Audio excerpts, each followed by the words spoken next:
Hey, you guys, it's Sarah Trosky with another episode of The Power Zone. Today we are talking about contest prep.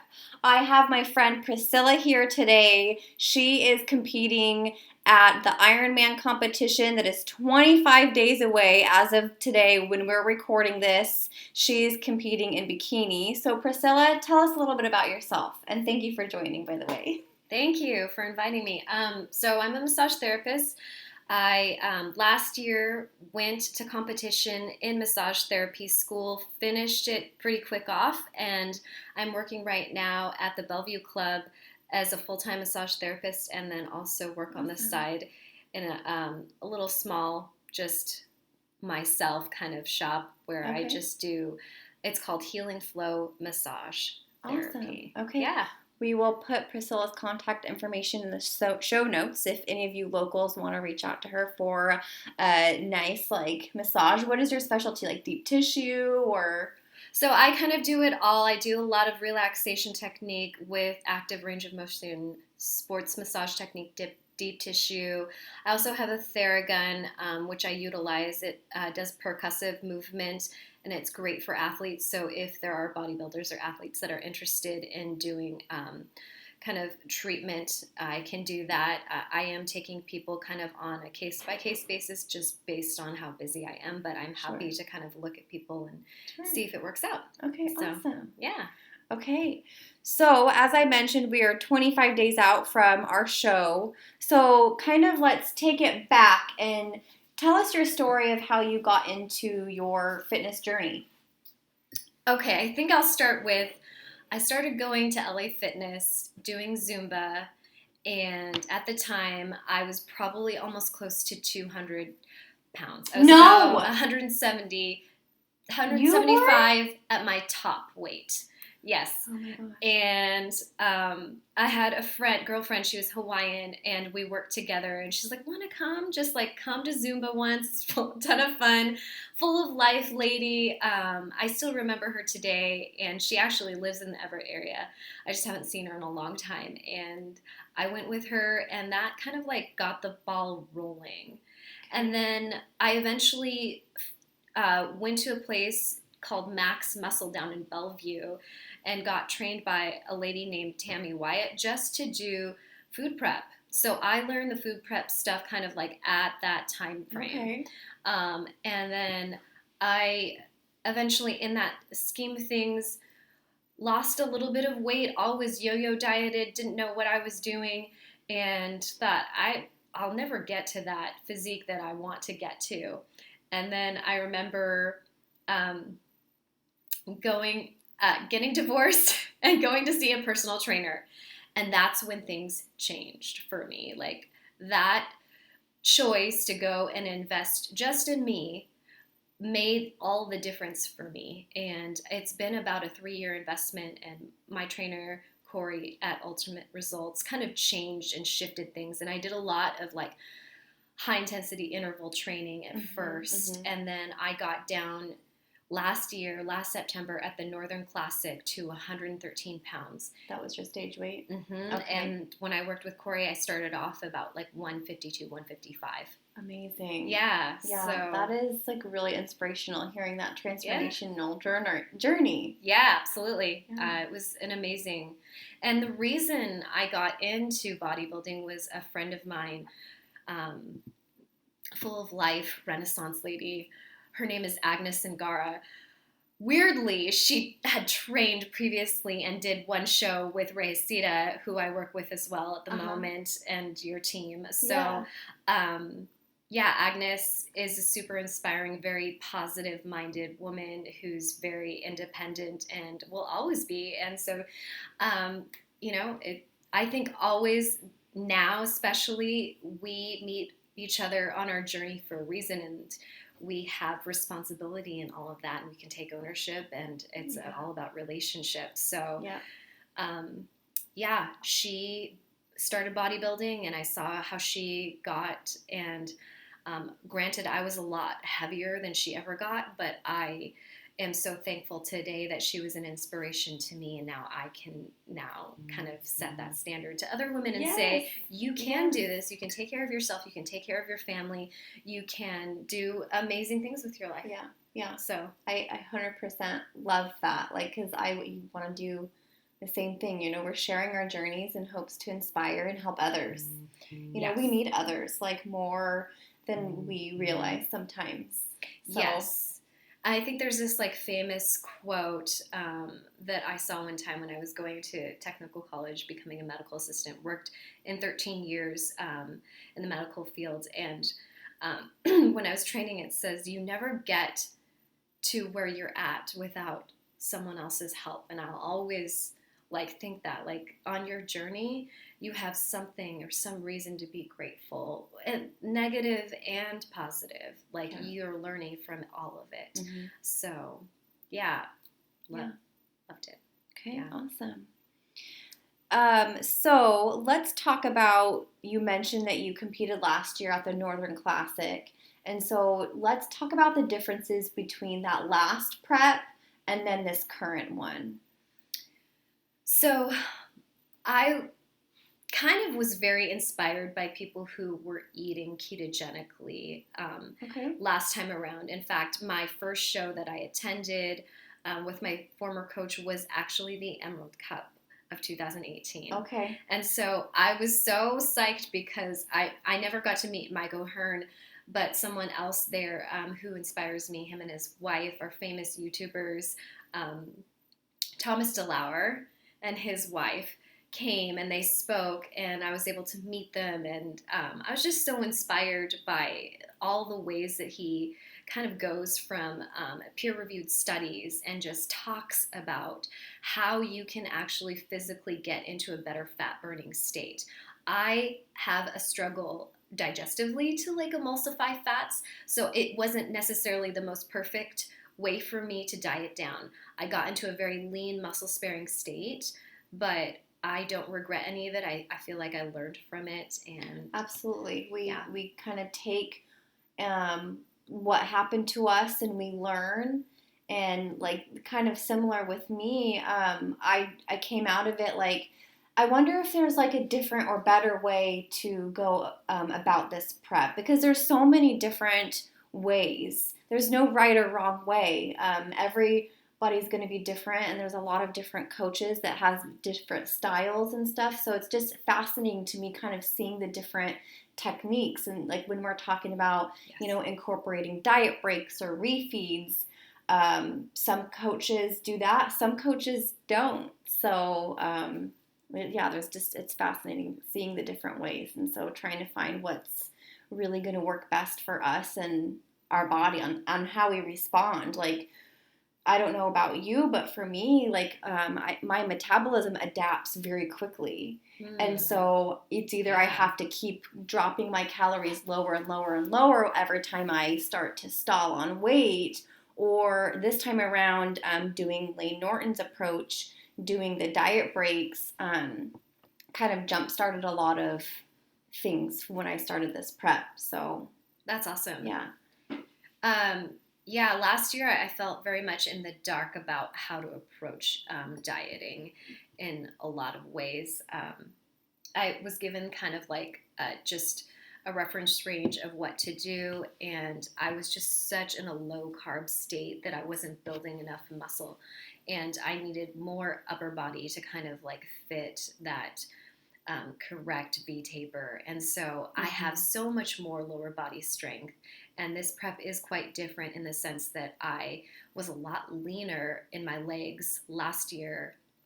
And also, keep in mind, I was supplementing with exogenous ketones and got especially into the last like 4 to 6 weeks of prep super duper lean, eating cod and asparagus. Yep, me too.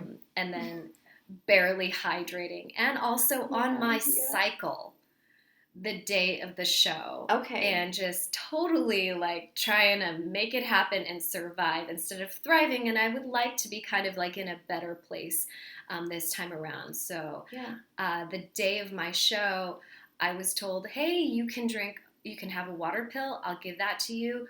Or you can drink like, I think 7 to 8 shots of coffee. I went on the more conservative side, knowing me, because I didn't want to feel totally dehydrated and stumble onto stage. So I decided to, I think, do 5 shots of coffee. But you know what? Don't regret any of the decisions. I have to own it. And, you know, I did retain some water, but I'm super grateful and thankful I was able to get up on stage. Yeah. And the person who made my bikini suit, Mary Christine, Yep, gave me some advice. I was coming in super not lean enough, very much not lean. And she was like, I'm so surprised at the dramatic difference between when I saw you in I think it was in July. I saw her in July too. Yeah. And she was like, hey, you're not lean. And I was like, oh. No, okay. Yeah, and then I went back and I saw her in September, and she's like, holy shit, like, what did you do? Yes. So, yeah. But it was so clean. It was like lean greens, egg whites all the way, and no whey protein. And I still think whey is fine to have once in a while, depending on your digestive system, but that inflammation and kind of water retention can happen with the whey protein. So, But yeah, tracking your macros, I mean, from last year to this year really helped empower me. Okay. To know. I did absolutely no tracking last year. So that's the difference for like me. One of the differences is like I am like so like detailed now down to like, you know, the grams of food. I was weighing out my food, but I wasn't like tracking it. So I did not know how many macros I was consuming, or I could maybe do a ballpark of like the low amount of calories that I had. But I think that awareness and kind of just knowing that is huge. It's empowering. It makes you feel like you know what your hand is doing, and that you don't feel so deprived. And I honestly thought to myself, man, I feel so deprived. I feel like I can't enjoy life. And my relationship to food was like, oh, it's food.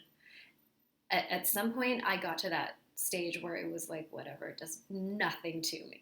Yeah. And this time around, I'm like, I can have some of this.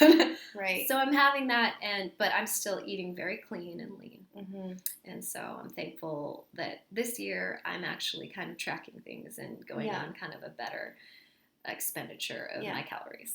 Yes. So, yeah. I mean, same here. I think it's also going to help with post-show too, in like a more better, proper recovery, reverse diet plan, if you will, because we'll know where we are, so we'll know kind of where to get to like calculate our like maintenance calories, and then slowly climb back up and get our metabolisms back to a good health, right? Yes. So what is kind of your plan for post-show? So I want to keep tracking my calories. I have great people helping me with that at the moment, keeping me accountable. So I'm grateful for that. I think it's super important not to stay in a, you can maintain, but you can also, you want to build muscle if you're planning on continuing on that journey of being an athlete and getting up on stage, and for whatever your goals are, to continue doing what you want to do in terms of, competing. You want to be able to, build that muscle up, know what you're doing, and then, keep that cycle going. And it helps you, if you switch coaches, to have that information, if that is ever the case and you need that, it's there for you. And it also helps you learn at the same time. So there's a win-win situation, all in all. And I ended up taking a new coach. I feel like this time around I have someone who's working with me and giving me a little bit more attention, and that really helped me. And so I mean, that's all we want, right? Yeah. To know that we're doing the right thing. Yes. Yeah. Yes. And that, you have to understand that your body is different than someone else's. So hormonally, we have all kinds of boundaries. And I think one of the things that inspired me, and I was diagnosed just recently with osteoarthritis of my spine, have three bone spurs, bone spurs on all three parts of my spine.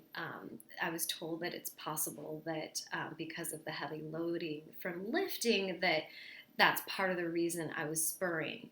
I don't know that for sure. All I know is that I was thinking, I was so scared. I lost a lot of muscle mass training because I was trying to rehab and be very careful. And I wasn't training as heavy, of course, post-show. A lot of the things that I tried to do in terms of recovery was yoga, going with yoga instructors that know how to reposition you, that are telling you, hey, don't go into this pose too quickly because you could pull your pubic symphysis off and cause back pain. So you always want to be very careful about what you're doing in training.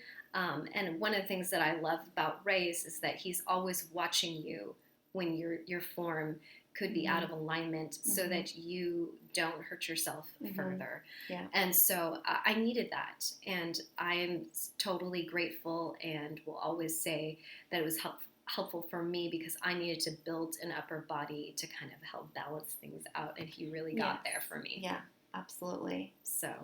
Okay, going back to the food real quick and the post-show plan, what is your food that night of after the show gonna be? Like, what are you really looking forward to? I definitely want a steak. A steak, okay. Yes, and I'm not like the typical give me a filet mignon. I'm like, I love skirt steak, so any kind of like skirt steak.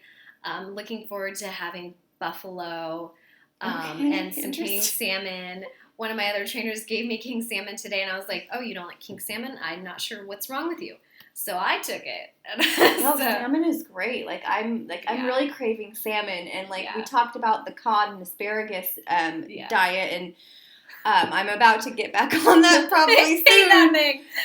But it actually kind of sounds really good because I haven't had it for a whole year now. I'm like, okay, I can handle that again for however long it takes. And we have to be in that mindset, like we're willing to do what it takes to get to where we want to be, right? Yes.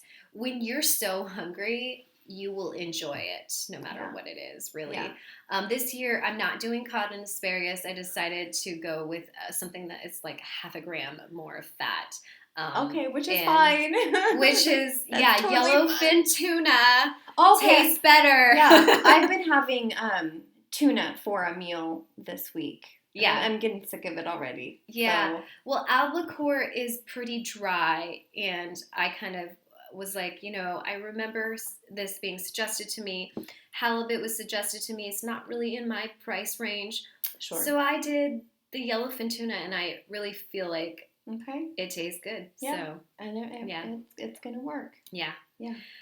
And the asparagus, if you ever decide to kind of like take things to the next level, an air fryer with just a little bit of grapeseed oil. Yes, I've been hearing so much about people getting air fryers. I have a friend who has one, and so he does his broccoli and stuff in it, and it tastes good. I haven't invested in one yet, so. Yes, well, you can get pretty creative, and I think that's kind of fun too, so. So at this stage out, being 25 days, are you getting any food porn problems like a lot of competitors do? Do you find yourself on Instagram looking at the cookies and brownies and pancakes and stuff, or? Yeah, I mean, I definitely am dreaming about having some great pancakes, or I'm actually a waffle girl, and I never was a pancake girl, but being in a place of really wanting food and not having had it for a while makes you actually really appreciate food. So yes, I am dreaming about it, but it's not to some insane level. I think the one thing that I definitely want to have with, like I said, with one of my friends who's also a bodybuilder competing for the first time, she and I are planning on getting some acai bowls afterwards. Nice. And so fruit, Banana ice fruit. cream. Oh my God, bananas. Yes. I mean, I just want a banana, some apples. And yes, I could fit that into like my macros and like calories and stuff. It's just we're looking for the things that are going to give us a lot of volume, right? And so with the fruit, it just doesn't give us enough volume to feel satiated for long enough, at least for me. Yeah. Well, I mean, yeah, I think it's definitely worth the wait and super excited to That sounds delicious. have it. Yeah. Yes. Oh my gosh. Yes. Awesome. So let's talk about training real quick. So how often are you weight training? I'm doing training, I would say at least 6 to 7 times a week, and sometimes weight training with weights. Yes. Okay. Wow. Like today, I'll be doing a second round and doing my upper body, and this morning I did a lower body, which was great, and it definitely pushed my limits. So, and I'm very hungry today because of it, which is amazing because last year I didn't have much of a metabolism, and this year I'm just like it's there. So,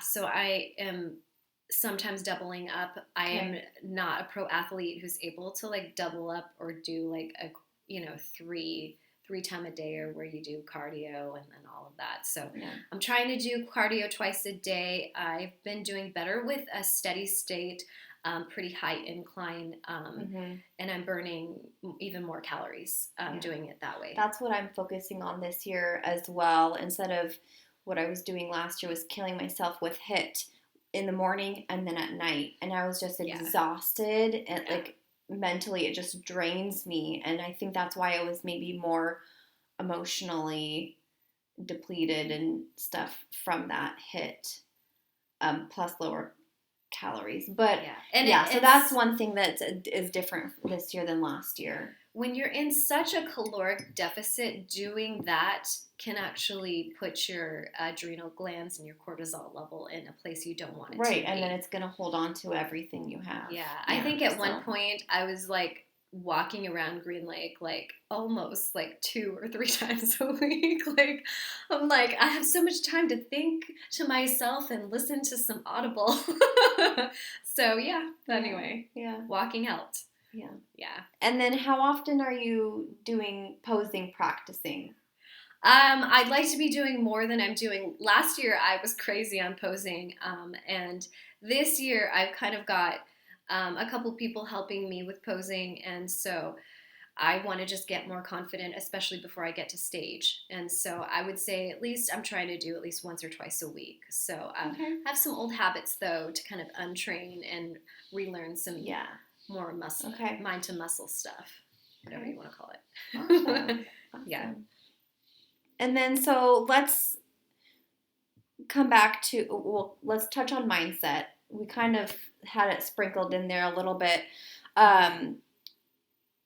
So mindset, so have you gotten to a really low time in this prep where you thought about giving up or quitting? And if so, how do you overcome those challenges, and where do you find inspiration? Yes, I almost quit probably 2 weeks ago. And the only reason I didn't was because of the amount of investment that I made to do this. And I think that's actually really the biggest reason. I was like, either I get on stage or I get on stage. So, and it really had to do with what I was eating. And so I think this time around, I almost quit. And then one of my trainers just said something to me, and it really clicked with me. And it was, "Eye of the Tiger." And I was like, come on. He was like, cue the theme song. Yes, exactly. If you're into Rocky Balboa, yes. But anyway, I was just going to say that clicked for me. And, having some of the body issues that I've had and being able to help people on the table get through the pain, like letting go and releasing and breathing through that pain, that really inspired me. And getting through this pain, through the competition, athletes like Tiger Woods and all of these surgeries and things that he's had to do. that has kind of like said to me, well, if it doesn't kill you, it will make you stronger. And is there a smart way to be doing this? And I think that that's the journey that I've been on. Becoming just like a regular amateur person and then coming into a more like I'm an athlete who's competing and I'm truly doing this to compete. And so that's the stage I'm at the moment. Okay. Yeah. So then where do you see yourself like in the future? Do you want to be doing like multiple shows each year or just like sticking to like the one, or some people take a whole entire season off and compete like every other year? What does your future look like for bodybuilding and competing?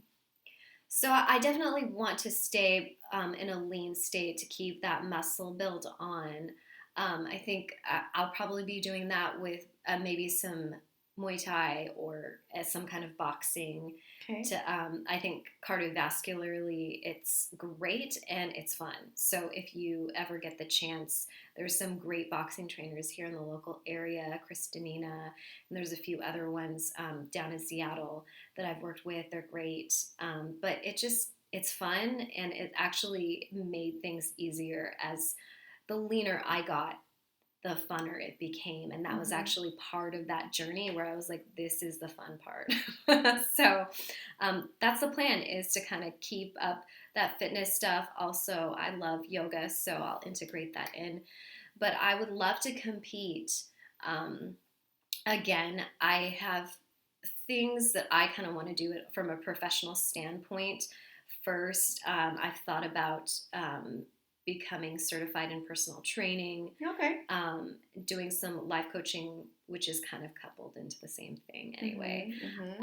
So life coaching, and then also, at some point doing a more healthy, integrative macro coaching system.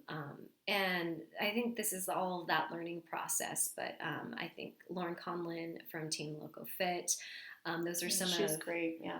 the inspiring people that we see who Her, train Paul people. Revelia, Yes. Lane Norton, Lane Norton, yes. And so they're all great kind of like coaches who have like been, with all kinds of body types and people, and, are desiring to kind of take things from a researched standpoint that's scientific and help people get to a pro athlete level. And, someday I might go in that direction, and I think that's something that I'm planning on doing. It's just, So to try getting your pro card is what you're saying? Yeah, at some point. Okay. I'd love to qualify.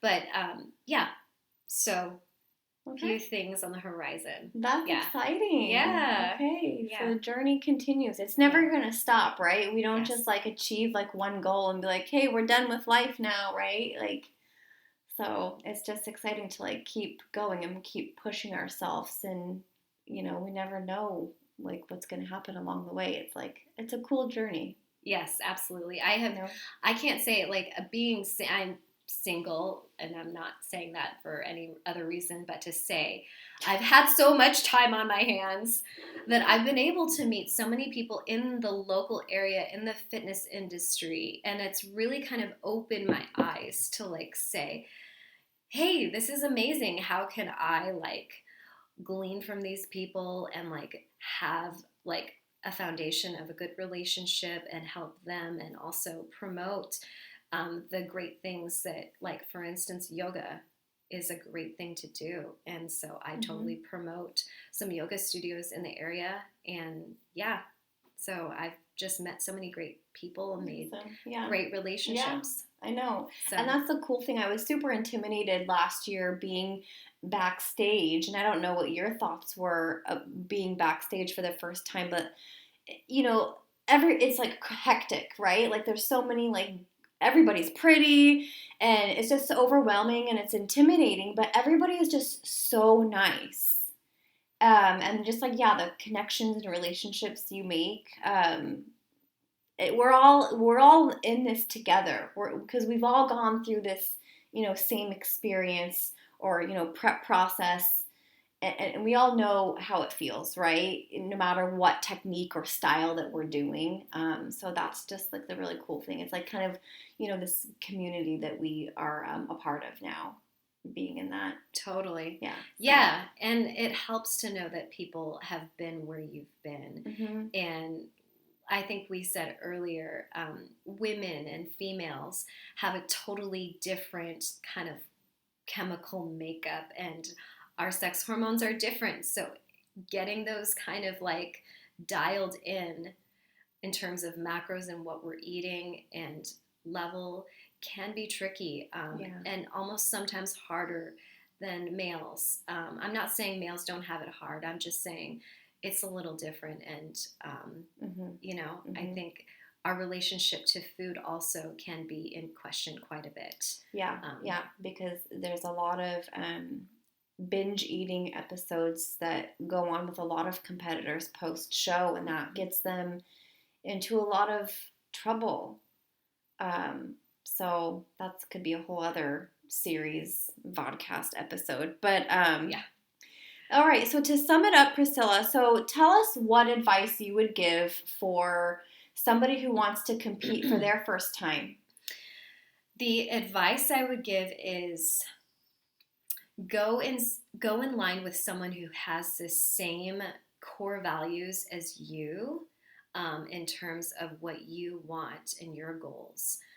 Do some research. I didn't do a ton of research. I went with a good coach, and he does things, the same, which is fine, and it's worked for some of his athletes. It didn't necessarily work for me, but I also know that there's things that I did that I think I know now I could have done differently. So taking ownership of your decisions, and doing a little bit more research, taking your time, and someone who tells you no isn't necessarily a bad thing.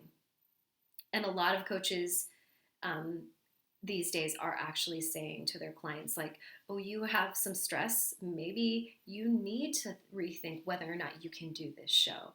And I will tell you right now, I was in that place a couple weeks ago, but I really feel like coming out of that place and deciding I can do this has been a great opportunity and a triumph. So, yeah.